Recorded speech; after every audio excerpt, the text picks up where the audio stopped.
Hi అండి. ఈరోజు శనివారం కదండి. సో నేను ఈరోజు మార్నింగ్ 4కే లేసాను అనమాట. ఎందుకంటే వెంకటేశ్వర స్వామి పూజ చేసుకుంటాను కదా. సో అందులోనూ ఈవేళ ఏకాదశి వచ్చింది కదండి. మీరందరూ కూడా పూజ చేసుకున్నారా? నేనైతే చాలా బాగా పూజ చేసుకున్నానండి.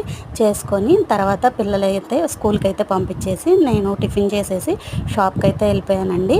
సో సాయంత్రం అయితే వచ్చేసి వంట అయితే ప్రిపేర్ చేస్తున్నాను. ఇక్కడ వచ్చేసి దోసకాయ పచ్చడి అయితే చేస్తున్నానండి. మా పాప అయితే గింజలు అస్సలు తిందనమాట. సో అందుకని చెప్పి కొబ్బరితో పాటు దోసకాయని కూడా వేసి మిక్స్ చేసేస్తున్నాను. దోసకాయ పచ్చడిలో ఇలా ముక్కలు కలుపుకుంటే చాలా బాగుంటుంది. ఇందులో వేయించిన పచ్చిమిరపకాయలు కూడా నంచుకుంటే చాలా బాగుంటుంది. ఇంతకీ ఈరోజు మీరు పూజ చేసుకున్నారా లేదా? నాకైతే కామెంట్ చేయండి. అలాగే నా వీడియోస్ కనుక మీకు నచ్చినట్టయితే లైక్ చేసి సబ్స్క్రైబ్ చేసుకోండి ప్లీజ్ ఫ్రెండ్స్. కొత్తగా ఛానల్ పెట్టాను.